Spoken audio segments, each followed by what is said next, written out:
So our class today, which is something that I had started on the video on the spirits of the earth, is spiritual entities, or demons, or demonology, for those who are interested in the topic. So last time we had spoken about the spirits that are recent and really earthbound, and whose origin was kind of associated with the earth. And I made a distinction between the evil and the good, and I made a distinction between spirits that are philanthropic and good, and spirits that are the opposite. So this is another thing that you can learn through observation of the practices of the ancients, and the practices of the past generations, to understand the kinds of powers that are at work, not just on the earth, but in the entire cosmos.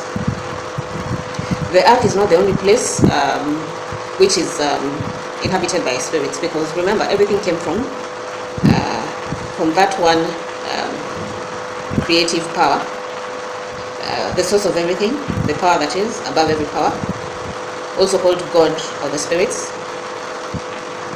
It's also referred to as being above all and being indescribable, because before him there was nothing. I've spoken about the power of nothingness, and this will help also in the understanding of the need for the cycle of creation and destruction that you will see referred to in many ancient religions. Because if there was a coming forth and creation out of nothingness, then there has to be a coming back of the creation into unity with the nothingness, and that is referred to as, in our perception, in the human perception and in the perception of an outsider, or as the beings that are being returned to the source, we see it as a distraction. And you'll see in many religions they had a god who was a destroyer and a god who was a creator. They had yin and yang in the Oriental is actually the carries the essence of good and evil. That and also you'll find yin and yang to refer to good and evil, and to refer to male and female. That for every one action there's a reaction. So for the actions of God that are good, there's a reaction that is not, or a resistance from a force that is not good. Otherwise, how will we know that it is good if no good did not exist? So studying this Oriental and ancient culture will actually not just provide you with the concept of good and evil, but will actually give you descriptions of the very powers that are in charge of various aspects of good and various aspects of evil. Now, if you study a text like the script of Enki, what the descendants, or the beings that descended on the earth, what they did after taking over authority over the earth, and this authority is not a new thing. It's referred to in many verses throughout the Bible, that these became great men. It's referred to as the world being under the influence of the powers of this world, or the powers of darkness. These are the powers of this world, the powers of darkness. Because also studying the same history, you'll find that the earth is also not in a it's not in the best habitation in the cosmos.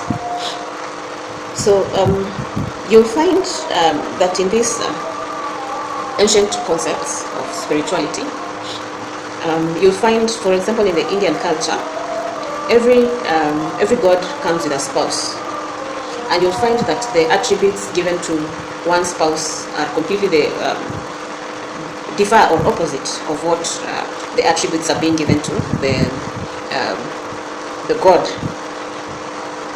Now, sometimes and many times, I love, because one of the teachers of one of these areas, as I was watching one of the documentaries, or one of the videos, he was saying that, and he was an Indian guru, he said something that is very key in understanding where the Oriental religions are coming from. He said, and not just Oriental, but religion in general. Referring to the gods and to the depictions in terms of sculptures and in terms of faces, in terms of their how people understand them to look like, he said that we made them up. The people at that time that lived in that dispensation made up these faces, made up idols, made up what are referred to as lingas in the Indian traditions, or even gods, or the descriptions of God were actually made up to present the attributes of powers of the universe that were being taught or preserved in the culture, so as to minimize, first of all, corruption. And we can see that what will happen to a religion if it gets into the wrong hands by various instances in history where various powers have taken over religious personas in order to expand or solidify their role. But anyway, so this is what actually happened. Most of these idols, most of these presentations, most of these photographs or pictures of beings that you're seeing on posters, that are being carved in stones, carved in metals, carved in masks, they're made up. They're not the actual depictions of these powers, and most of them are not even beings of a human nature. They're just a power that has been represented as a person to create that relatability and to avoid also to pass the followership or the veneration of these powers past generations. And it's one of the reasons why the most cryptic of the religions have lasted longer than the rest. For example, in Africa, most of our belief systems had more word of mouth and less pictorial images and less idolatry. And you can see what happened when we got visited from 500 years ago, the inception of slavery, and 100 years ago. You can see how the belief systems of the continent was decimated. The cultures that managed to survive are cultures like Yoruba, which, if you look at them, they have a lot of similarities with the Egyptian deities, and they have actually idols that have been given the characteristics of the powers that they have. So you'll find they'll call this one such and such, this one such and such. Then when you listen to the attributes that are being given to it, you realize that it's actually they're referring to a power. They're referring to either the elements of of a certain part of the cosmos, whether it's the galactic spiral or the what is it called? The energy that is made from the galactic center, which is the lightning, which I believe is what deities like Thor were created to represent, and deities like Shiva were created to represent that.